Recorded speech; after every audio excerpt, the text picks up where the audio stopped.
La Voz de América presenta.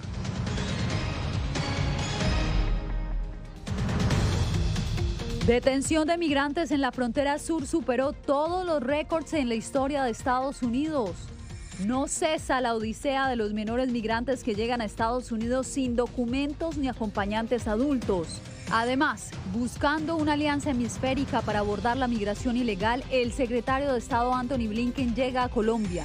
Y la Casa Blanca anuncia preparativos para vacunar a 28 millones de niños mayores de 5 años.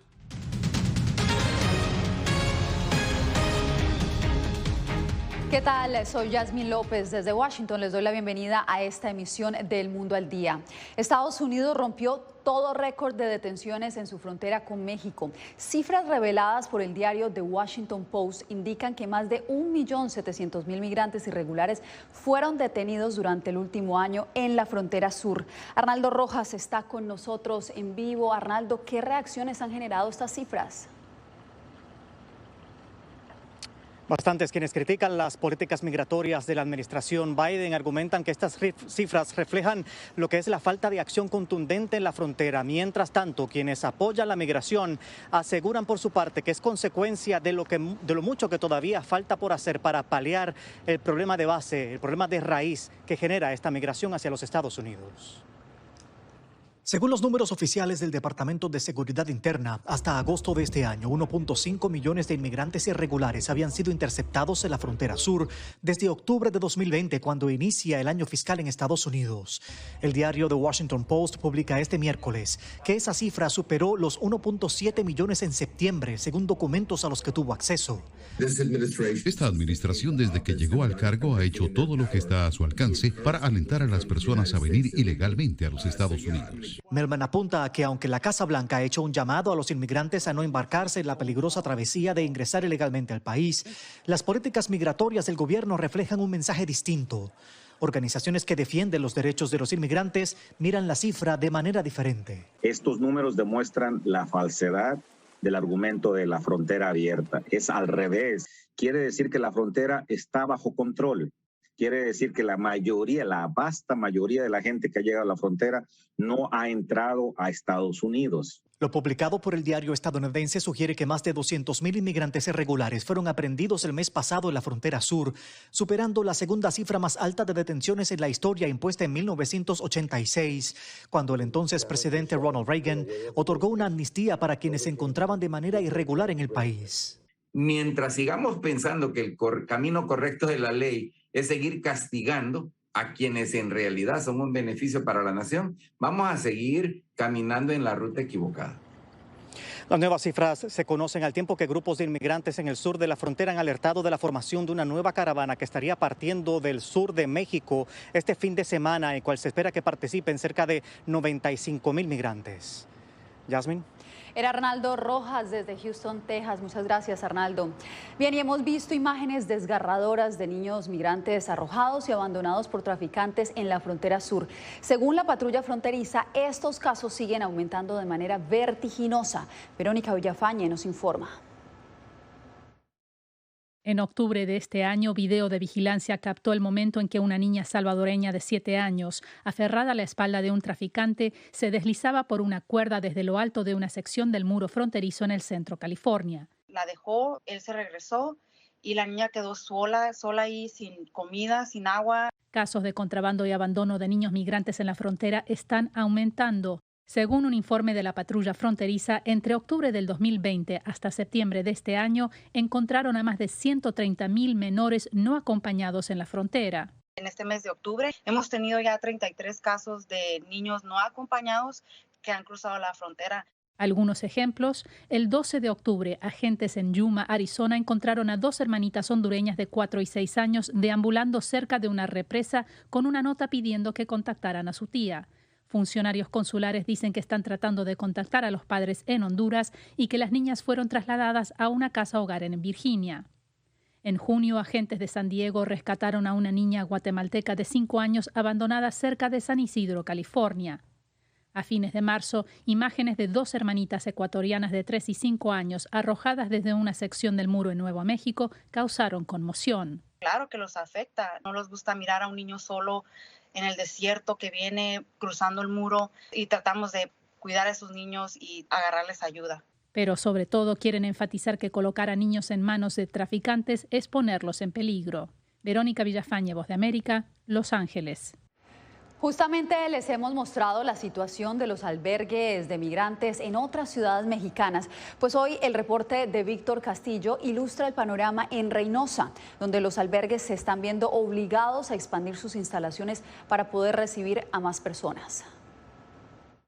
Ahorita ya estamos totalmente llenos. Albergues de migrantes a lo largo de la frontera con Estados Unidos están a su capacidad, de tal forma que Senda de Vida en Reynosa ya está en obras de expansión. Se necesita lonas para estar a la sombra, las carpas se necesitan para darle más atención a las familias. Mientras tanto, miles están amontonados y en espacios reducidos en el campamento improvisado de migrantes en Plaza La República. Es un foco de infección. Todos se encuentran ahí en el mismo lugar, en un clúster, entonces obviamente es mucho más fácil que ellos se contagien. La idea del alcalde es habilitar una nueva área donde se brinde un albergue seguro y ofrecer atención adecuada, pero agrega que es importante que los legisladores trabajen en solucionar esta situación a lo largo de la frontera con Estados Unidos. Que haya esta participación del lado americano para que cambien ahorita la ley migratoria actual, para que no haya ese tipo de situaciones que se están presentando aquí en Reynosa y en toda la frontera mexicana. Aunque las autoridades estadounidenses anunciaron la reapertura de los cruces terrestres con México y Canadá, esto no debe confundirse con la frontera cerrada para los migrantes con un estatus migratorio irregular,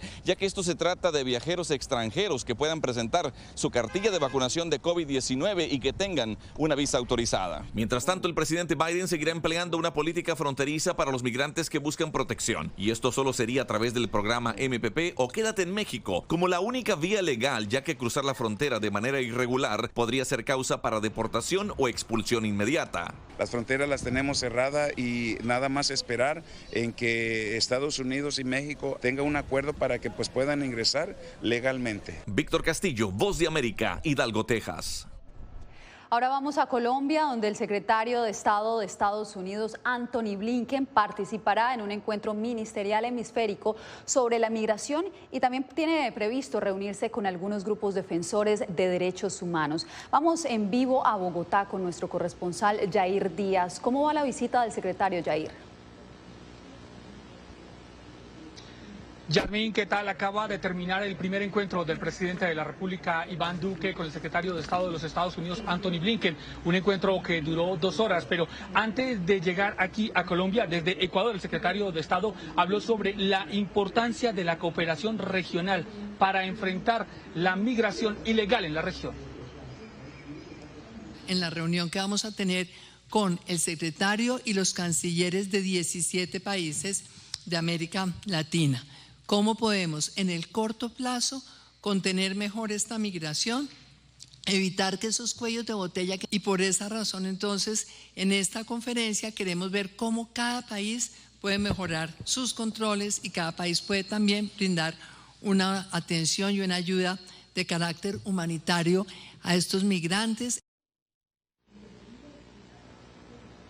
Estas eran las declaraciones que muy temprano en la mañana entregaba la vicepresidenta y canciller de Colombia, Marta Lucía Ramírez, precisamente sobre la visita de Anthony Blinken, el secretario de Estado de los Estados Unidos, a Colombia. Pero les contaba que antes de llegar a este país, dialogó en Ecuador sobre la importancia de crear una cooperación regional para mitigar la migración irregular en la región. Tenemos que encontrar las formas de abordar este desafío juntos, porque ninguno de nuestros países solo va a tener éxito. Tenemos que tener el sentido de una responsabilidad compartida y acción común. Y esta tarde en Bogotá voy a hablar de este tema con el ministro, con el canciller y con nuestros colegas. Tomar medidas sobre la crisis migratoria y crear un grupo élite en la lucha contra la trata de personas son algunos de los puntos de la agenda que tendrá por 2 días el secretario de Estado de los Estados Unidos, Anthony Blinken, aquí en Colombia. Este jueves también va a dialogar sobre cambio climático, inversión y las oportunidades económicas. Estaremos atentos, por supuesto, a esta primera visita que hace el alto funcionario del gobierno de Joe Biden a Colombia. Yasmín. Manténnos informados, Jair. Muchas gracias por la información. Y regresamos a Estados Unidos porque prestó juramento como almirante Rachel Levine, la mujer transgénero que ha alcanzado el más alto rango del cuerpo comisionado del Servicio de Salud Pública de Estados Unidos. Levine hizo historia en marzo al confirmarse en el cargo de subsecretaria de Salud y Servicios Humanos por nominación del presidente Joe Biden. Pues hoy Levine es la primera mujer transgénero que presta servicio en una de las fuerzas uniformadas de Estados Unidos. Quédese porque la inflación en Estados Unidos alcanza su nivel máximo en 13 años. En minutos volvemos con más información.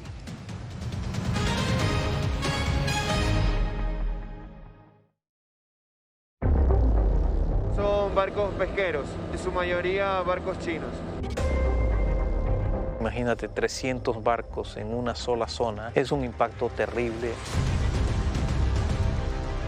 Cogen todo lo que está a su alcance. Estos barcos parten de China, pero a veces pasan años sin regresar a sus puertos o a su país de bandera. No están guardando la basura en los barcos.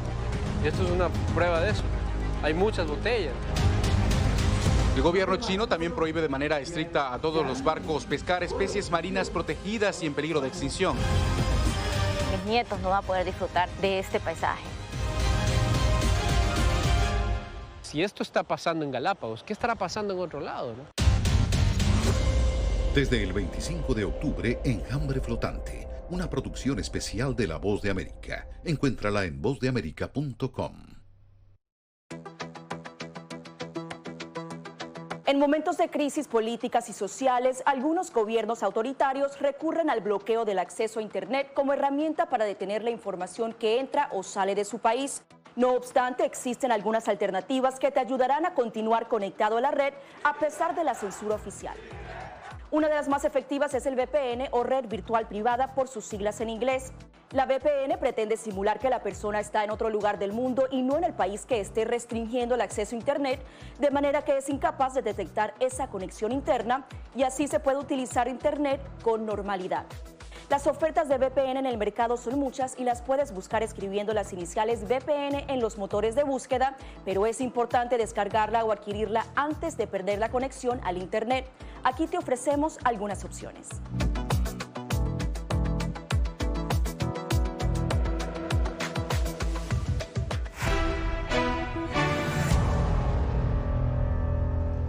En 2 semanas podría comenzar en Estados Unidos la vacunación contra el COVID-19 de niños mayores de 5 años de edad.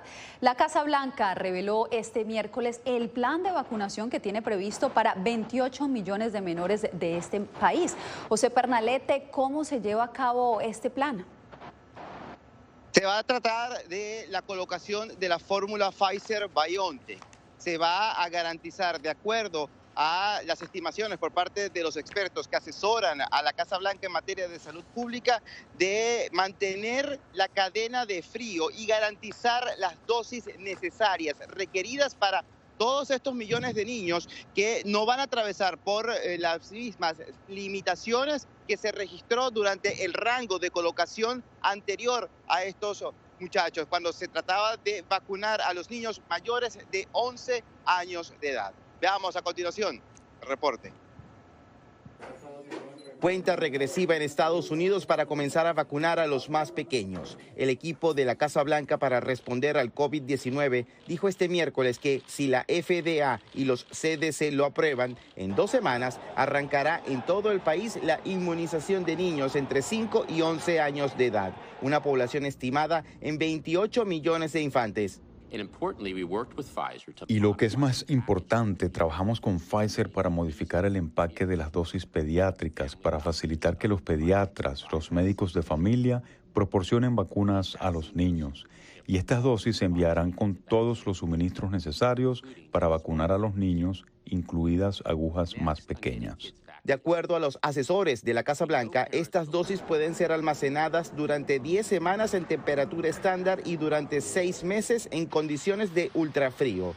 Las dosis para los niños son de diferente configuración al resto de la población que ya ha resultado vacunada. Para facilitar la distribución de estos fármacos hay coordinaciones con decenas de miles de farmacias para facilitar la vacunación, incluso en zonas rurales. Ya hemos inscrito a más de 25,000 pediatras, médicos de familia y otros proveedores de atención primaria para administrar vacunas, y estamos trabajando con los estados y alcaldías para inscribir más.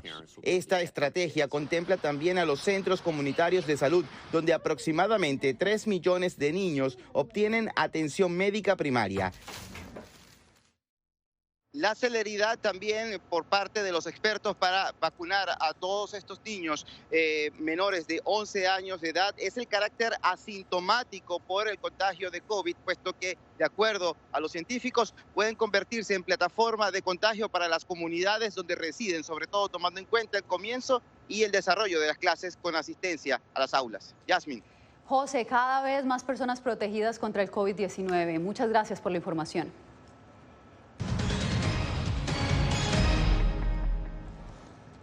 La inflación en Estados Unidos llegó a niveles históricos. Los precios de los productos y servicios básicos están por las nubes. Sin embargo, las dificultades de los consumidores estadounidenses podrían traerle buenas noticias a las economías latinoamericanas.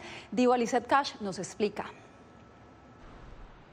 La inflación en Estados Unidos llegó al 5.4% según la Reserva Federal, una alza no vista desde hace 13 años. Los precios de bienes y servicios básicos, el índice que excluye alimentos y costos energéticos, aumentaron en junio un 4.5%, el máximo de las últimas 3 décadas.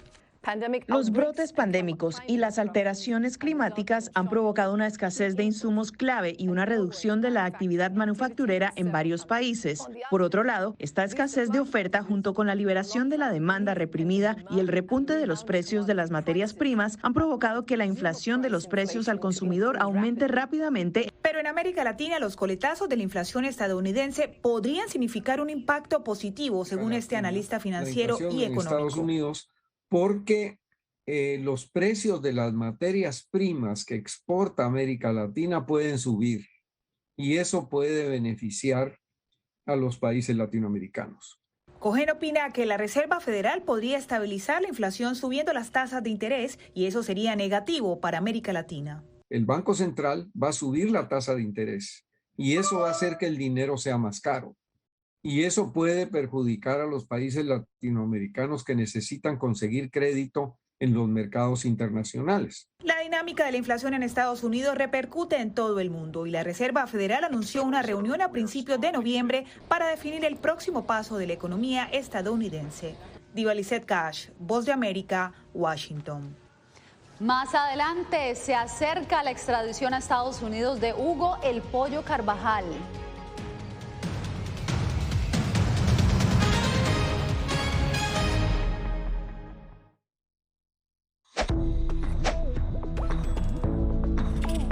La Organización Mundial de la Salud asegura que las mascarillas son esenciales para eliminar la transmisión del nuevo coronavirus y salvar vidas. Por ello, recomienda su uso cuando se está en lugares concurridos, donde no se pueda mantener el distanciamiento social y en lugares con poca ventilación. Cuando se habla de mascarillas para protegerse del COVID-19, se refieren generalmente a la mascarilla quirúrgica, el respirador N95 o las de tela. Las mascarillas quirúrgicas planas, rectangulares y desechables protegen al portador de gotas de partículas grandes del virus e impiden que los enfermos la esparzan cuando tosen o estornudan. Los expertos advierten que solo deben ser usadas una vez. El respirador N95, de forma oval y más ajustado a la cara, tiene una válvula de exhalación que ayuda con la humedad y el calor cuando respiramos. Además de filtrar partículas grandes, puede impedir que pase el 95% de las partículas pequeñas de virus y bacterias. Ante la escasez, muchos han recurrido a hacer sus propias mascarillas y, en efecto, los expertos confirman que estas mascarillas caseras pueden ser efectivas. Las mascarillas nos pueden servir como una barrera aislante para las secreciones, pero tener mucho cuidado porque hemos visto gente que usa la mascarilla, pero al acomodarse la mascarilla se está tocando la cara. Y eso es justamente lo que queremos evitar, es que la gente se esté tocando la cara en estos momentos, porque cuando uno está en lugares públicos puedes estar pasando la mano por una superficie que ha sido tocada por otras personas y que puede estar contaminada, y luego sin querer te puedes llevar la mano a la cara. Para más información visita nuestra página web y síguenos a través de las redes sociales bajo @Voz de América.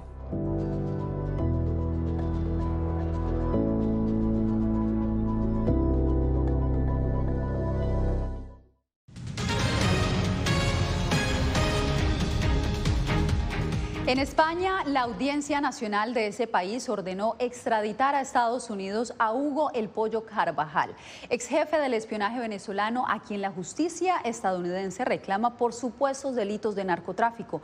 Desde España, Julia Riera nos trae el informe. Quería señalar...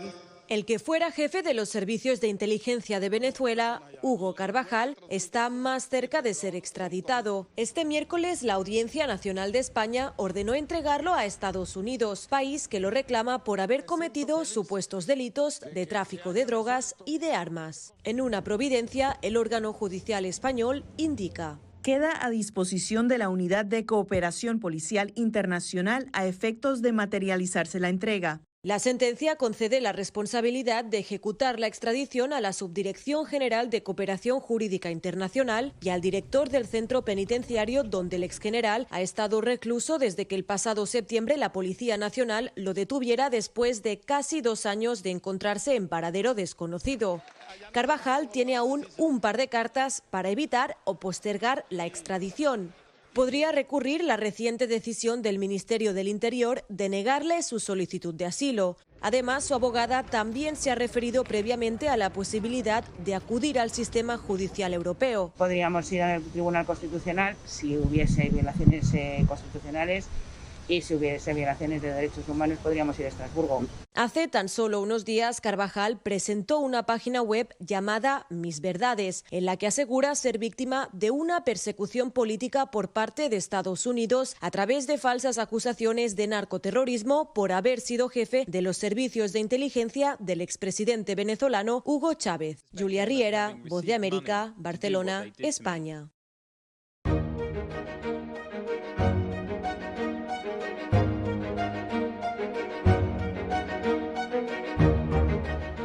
La ley en Nicaragua ordena a cada partido político que al menos la mitad de sus candidatos sean mujeres.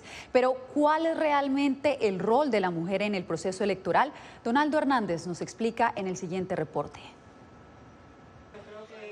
Violeta Martínez conversa con los jóvenes de su partido político.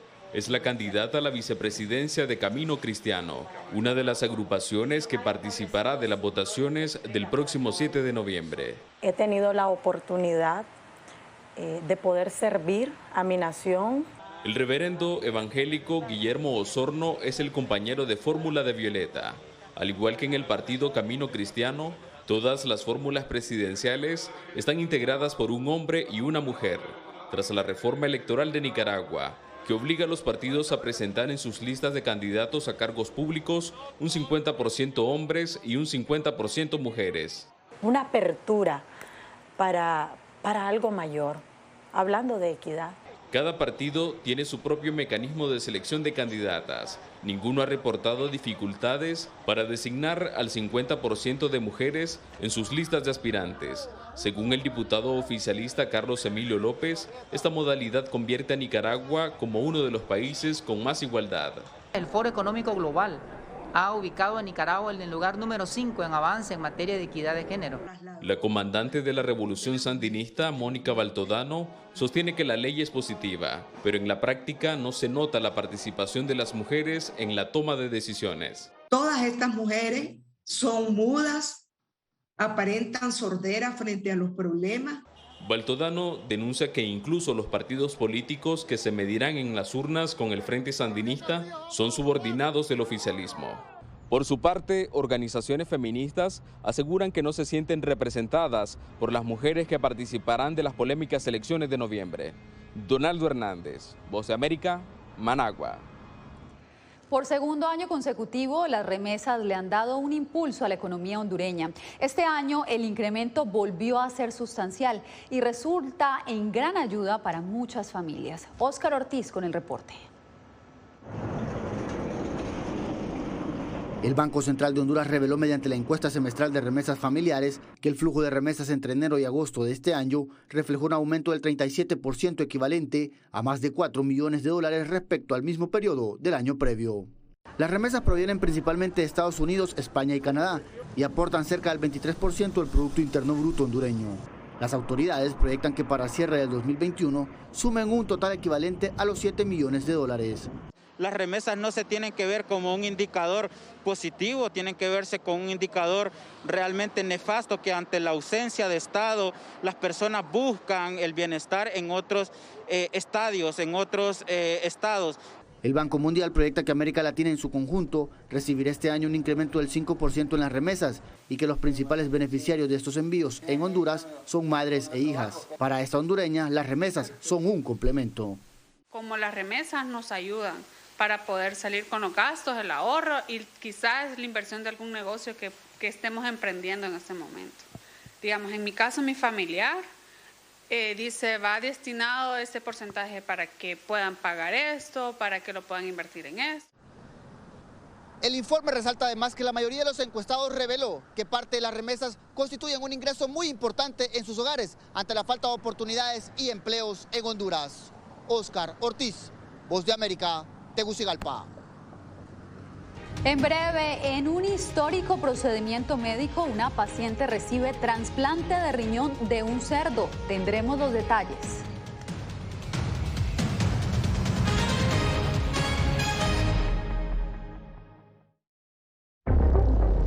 Son barcos pesqueros, en su mayoría barcos chinos. Imagínate 300 barcos en una sola zona, es un impacto terrible. Cogen todo lo que está a su alcance. Estos barcos parten de China, pero a veces pasan años sin regresar a sus puertos o a su país de bandera. No están guardando la basura en los barcos. Y esto es una prueba de eso. Hay muchas botellas. El gobierno chino también prohíbe de manera estricta a todos los barcos pescar especies marinas protegidas y en peligro de extinción. Mis nietos no van a poder disfrutar de este paisaje. Si esto está pasando en Galápagos, ¿qué estará pasando en otro lado, no?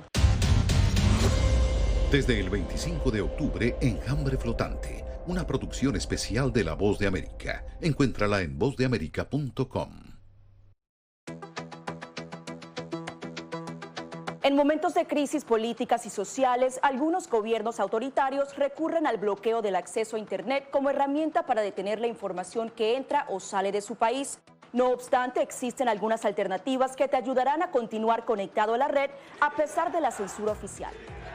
Una de las más efectivas es el VPN o red virtual privada por sus siglas en inglés. La VPN pretende simular que la persona está en otro lugar del mundo y no en el país que esté restringiendo el acceso a Internet, de manera que es incapaz de detectar esa conexión interna y así se puede utilizar Internet con normalidad. Las ofertas de VPN en el mercado son muchas y las puedes buscar escribiendo las iniciales VPN en los motores de búsqueda, pero es importante descargarla o adquirirla antes de perder la conexión al Internet. Aquí te ofrecemos algunas opciones.